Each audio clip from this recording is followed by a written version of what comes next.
Today, I would like to go back to the topic of downsizing. You can already find a couple of videos that explain the downsizer contributions to superannuation, part 1 and part 2. This is a great source of information to understand rules of this particular superannuation contribution. But today I am not going to be discussing superannuation or any other financial side of downsizing.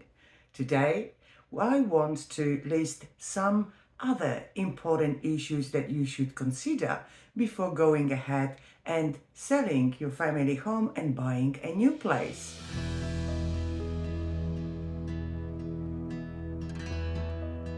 My name is Katherine Isbrandt from About Retirement. I'm certified financial planner and you are watching About Retirement TV, the place that I created for Australians who are either preparing for retirement or those who have already retired and want to set their finances for the optimum retirement outcome, such as, for example, minimization of tax, maximizing government benefits, setting up income streams with income security and certainty for life.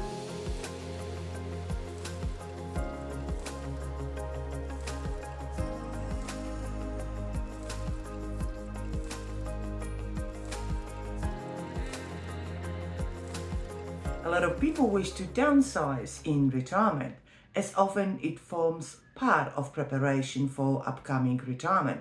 But this could also happen during your retirement years. Downsizing can be a very good option to improve your housing or financial situation, as long as you are aware of certain points you need to address first. Number 1, understand the reason for your downsizing. Just because your friends are doing it or you see this on telly or in paper, that doesn't mean that this is necessarily the best strategy for you. Most reasons for downsizing are home is too big and we just don't need all that space. Cost or time of maintenance. Health deterioration and difficulty to keep up with work around the house, or stairs are just too hard to handle.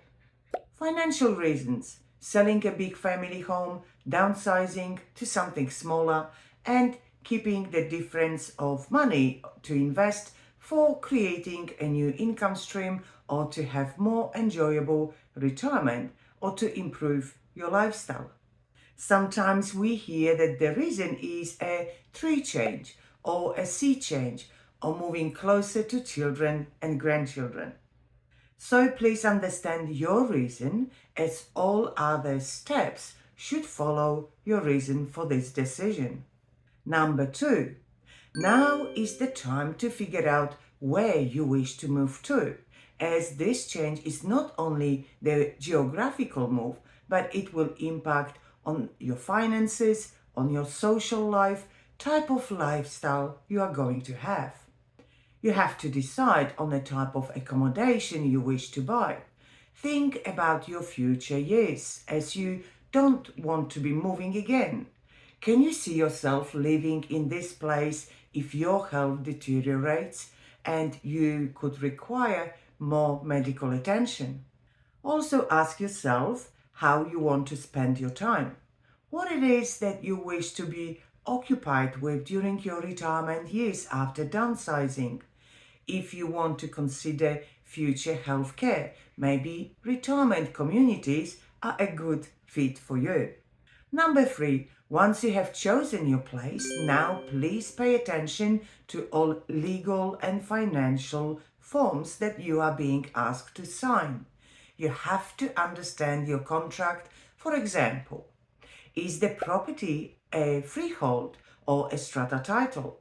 If you are moving to a retirement community, is it a leasehold or license agreement? Your contract will explain your rights, your responsibilities, and all your costs. If you wish, for example, to create a granny flat agreement, this can be very complex, can impact your age pension, so you need to understand the rules. This agreement involves your family members. It is not the same type of contract as buying any type of property, as the granny flat agreement is not based on commercial terms. Therefore, if later there is an issue, the whole family could suffer. Number 4, and now the important part of understanding of your affordability. Do the numbers. Ask yourself the questions. Can I afford the place? Will I have enough money left after this transaction? Will the change affect my government benefits, such as, for example, age pension? If yes, do I have other sources of income that will cover the age pension income loss? Should I consider investments or income streams that can maximize age pension? Should I receive financial advice before I spend my money or sign the contract? Who can assist me with legal and financial issues on this change? I hope you found this video beneficial to watch and you will consider those steps and questions that I've listed. If you are thinking about downsizing, let me know in the comments below the video where would you consider moving to and what is your reason for downsizing. If you enjoyed this video, please give it a thumbs up and subscribe to this channel not to miss my future videos.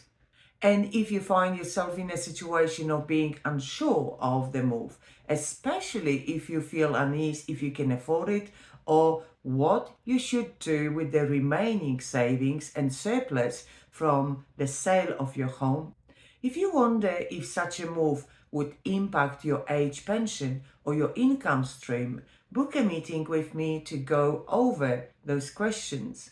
On each page of my website about retirement.com.au, there is a book a meeting button that will take you to my personal calendar where you can choose the day and time for us to meet either in our office or online, whichever suits you. And when visiting my website, do not forget to sign up to my newsletter to be kept updated with all the changes that can impact your retirement.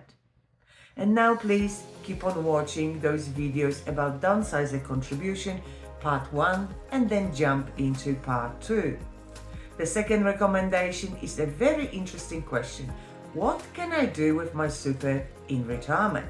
Do you know all your options? Well, watch, learn, and I will speak with you in my next video. Bye for now.